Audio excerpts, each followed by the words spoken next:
नमस्कार दर्शक मित्रों, मैं हार्दिक पटेल पुष्य ज्योत में आप सभी का हार्दिक स्वागत करता हूँ। जैसे कि हमारी सीरीज चल रही है सैटर्न ट्रांजिट 2022, शनि का गोचर 2022, इसको आज हम आगे ले जाते हैं और बात करते हैं मंगल ग्रह के ऊपर। मंगल यानी कि मार्स।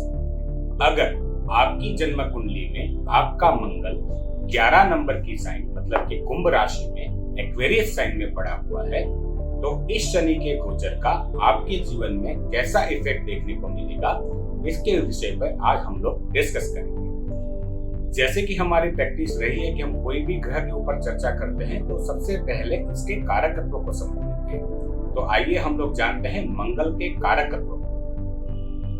तो मंगल के कारकत्व क्या है? तो मंगल भूमि को रिप्रेजेंट करता है, मतलब कि लैंड को रिप्रेजेंट करता है।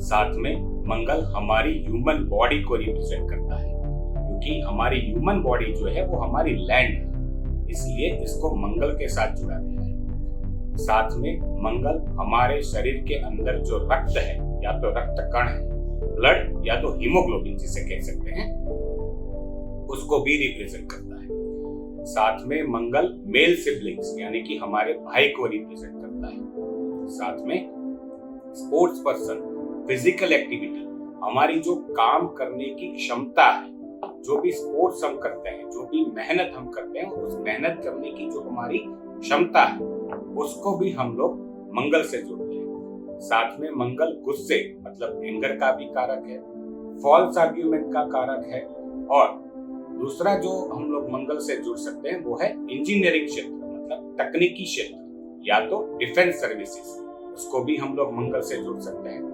अब दूसरे जो मंगल के कारकत्व हम लोग जोड़ सकते हैं वो है हॉस्पिटलाइजेशन, सर्जरीज एंड एक्सीडेंट्स।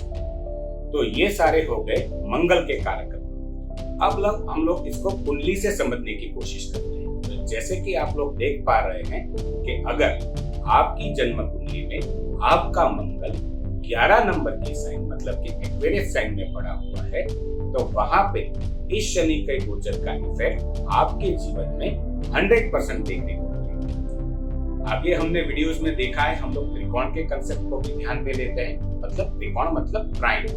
तो कुंभ राशि से त्रिकोण की जो सबसे पहली राशि आएगी वो आएगी मिथुन राशि, 3 नंबर की साइन मतलब कि जेमिनी। अगर आपकी जन्म कुंडली में आपका मंगल कुंभ राशि के अलावा अगर मिथुन राशि में भी पड़ा हुआ है, तो वहां पे इस शनि के गोचर का इफेक्ट आपको 60 to 70% देखने को मिलेगा। दूसरी जो त्रिकोण की राशि कनेक्ट होती वो है तुला राशि। तुला राशि मतलब लिब्रा साइन, 7 नंबर की साइन। अगर आपकी जन्म कुंडली में मंगल लिब्रा राशि में भी पड़ा हुआ है, तो वहां पे भी इस शनि के गोचर का रिजल्ट आपको 60 to 70% देखने को मिल सकता है। तीसरी एक राशि रह गई जिसको हम 1-7 से कनेक्ट करते हैं, जो बिल्कुल कुंभ राशि के सामने वाली राशि है, सिंह राशि, लियो साइन, 5 नंबर की राशि।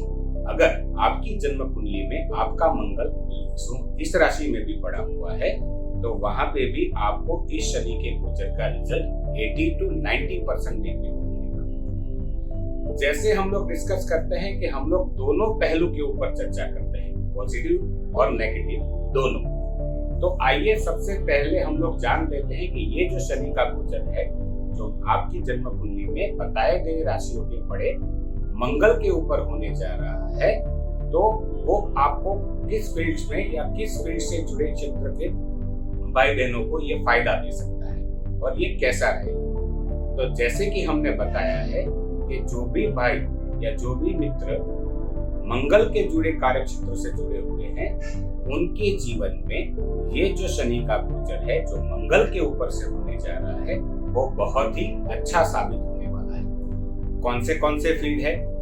जैसे कि हमने बताया कि भूमि, तो मंगल भूमि का कारक है। तो जो भी मित्र फार्मिंग, लैंड प्रॉपर्टी के साथ जुड़े हुए हैं, दूसरा बिल्डिंग कंस्ट्रक्शन मटेरियल्स, माइनिंग्स, इसके साथ जुड़े हुए हैं, तो इन लोगों के जीवन में ये जो शनि का गोचर है वो अच्छा साबित होने वाला है। साथ में जो भी मित्र डिफेंस सर्विसेज यानी कि army, navy, air force, police services से साथ जुड़े हुए हैं तो उन लोगों को ये गोचर अच्छा साबित होगा। जैसे हमने बताया कि हमारी फिजिकल एक्टिविटी का भी कारक मंगल है, तो जो भी मित्र sports activity, gymming, exercise, yoga इसके साथ जुड़े हुए हैं तो इन लोगों के जीवन में भी ये मंगल का गोचर बहुत ही अच्छा साबित होने वाला है। ये हो गई पॉजिटिव एस्पेक्ट की चर्चा। अब हम लोग डिस्कस करते हैं नेगेटिव पहलू के ऊपर। तो नेगेटिव पहलू में आपको इस गोचर के नेगेटिव इफेक्ट्स क्या देखने को मिलेंगे। अगर कोई भी मित्र हमारे इन बताए गए कार्य क्षेत्र के साथ या तो मंगल के कारक तत्व के साथ जुड़े हुए नहीं है तो उनके जीवन में ये जो शनि का गोचर मंगल के ऊपर से होने जा रहा है वो थोड़ा चैलेंजिंग साबित हो सकता है। चैलेंज इसमें क्या क्या फिक्स करना पड़ेगा, जैसे कि हमने बताया कि मंगल आपके सिबलिंग्स का कारक है, तो भाई के साथ या तो आपके सिबलिंग के साथ आपकी थोड़ी अनबन हो सकती है।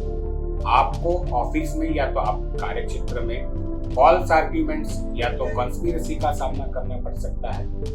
साथ में मंगल एंजाइटी और डेप्थ का भी कारक है, तो हो सकता है आपको एंजाइटी का भी सामना करना पड़े और साथ में डेप्थ मतलब ऋण आपके ऊपर हो जाए, ऐसा भी हो सकता है।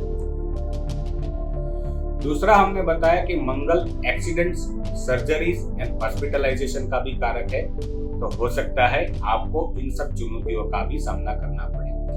लेकिन इस नेगेटिविटी को आप कैसे कम कर सकते हैं उसके रेमेडियल सॉल्यूशन के ऊपर हम लोग डिस्कस कर लेते हैं। तो रेमेडियल सॉल्यूशन में क्या करना होगा कि आपको मंगल के कारक तत्व के साथ किसी न किसी वजह से जुड़ना पड़ेगा। तो आप कैसे जुड़ सकते हैं, तो जैसे कि हमने बताया कि मंगल भूमि का कारक है, तो आपको भूमि से जुड़ना है। अब आप भूमि से कैसे जुड़ेंगे, तो भूमि से जुड़ने के लिए आप ये भी कर सकते हैं कि आप जमीन पे सोना शुरू कर दीजिए या तो जमीन पे बैठ के खाना शुरू कर दीजिए। दूसरी बात है मॉर्निंग वॉक करना शुरू कर दीजिए, जिससे आप जमीन के ऊपर जुड़ना शुरू हो जाएंगे, तो ये भी आपके जीवन में अच्छा साबित होगा।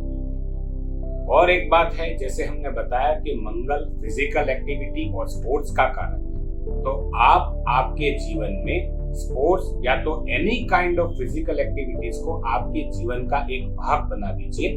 जैसे कि एक्सरसाइज है, जिमिंग कीजिए, योगा कीजिए। अगर आपको कोई स्पोर्ट्स पसंद है तो उसको खेलिए, तो ये भी आपके जीवन में इस जो नेगेटिविटी है उसको बहुत हद तक कम कर देगा। जैसे कि हमने बताया कि मंगल ब्लड यानी कि रक्त का भी कारक है, तो आप अगर रेगुलर बेसिस पे ब्लड डोनेट करना शुरू कर देते हैं तो भी ये जो गोचर है वो आपकी जो नेगेटिविटी है उसको कम कर सकता है।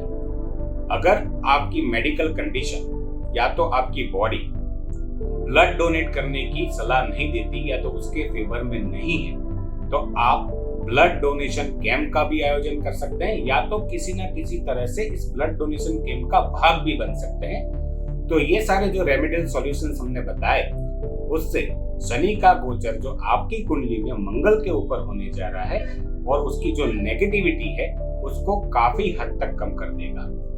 तो ये था हमारा शनि का गोचर आपकी जन्म कुंडली में मंगल के ऊपर। अब आने वाले वीडियोस में जो भी हम लोग बाकी ग्रह रह गए हैं उसके ऊपर डिस्कस करेंगे। धन्यवाद।